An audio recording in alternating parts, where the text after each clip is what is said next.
So you use this term with me, solidarity economics, and I was interested in what you mean by that since you're an economist and you're here in Bosque Village to work out things about economics. So what is solidarity economics? Well, a good point is that nowadays classical economy or classical economic is being questioned for a lot of different areas. So when I started studying or when I discovered permaculture, I I thought that we need to talk about economics inside of permaculture discussion. Economics and permaculture together. Yes, need to Right. be together. And a lot of people think that they are too disconnected. And solidary economics is a new area of economy that are being developed. It's not new, but they are for 21st century. So for me, have a lot of to do with permaculture. So what I'm proposing today is exactly pick up the concepts of solidary economics and show how they are or how they aren't close enough to permaculture.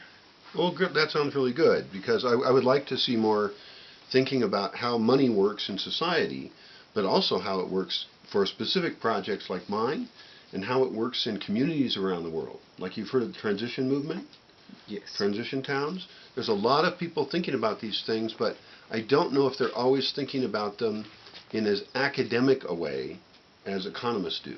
Yes. So I love the idea of applying these things from academia to real world problems that we have and real world solutions that we can create. I would like to talk about real because that's one of the points that I like about solidary economics because in economy a lot of discussions I put discussions that we should argue about means about the end of the process. So Uh-huh. where's the point that we want to be? Right? So I think we have a other question before. How can we get there? Right. And that's where are all the discussions. Yeah. As I see solidary economics, they are talking about ways. First, maybe somewhere that we are not arguing this here.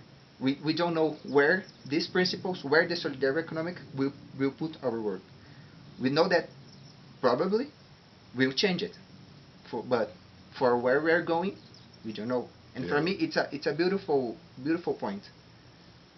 Okay, well, I printed out solidarity economics from our wiki, and you work with people in Brazil on this, right?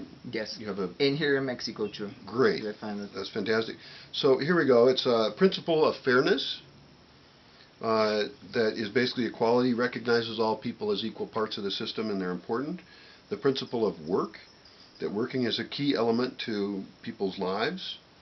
And the principle of environmental sustainability, which is we have to think about if we're going to survive as a species and if we're going to create spaces that are good. The principle of cooperation, that we want to cooperate more and better. The nonprofit principle, that profit is not the highest thing. You can correct me if I'm wrong here, but that we have the economy be part of a viable, sustainable thing that works for better development. And the principle of commitment to the environment, which is kind of like the other one. So that sounds actually agreeable to me. I'm always suspicious when I hear a term like solidarity economy. Like, what do they mean by that? Yes. I mean, I might be against it. I might be for it. But these are, I think I'm generally in tune with these kind of concepts and that I'm trying to implement them here in the Bosque. And then really more and more I've also realized that even though I imagined the Bosque as being this community I would create here, the real community is the community around me, the small towns, the county I'm in, and my relationship with these communities. So I'm really happy to evaluate how I'm doing in my own life and how the project is doing at these kind of values. Okay. So Let's go. So, cut.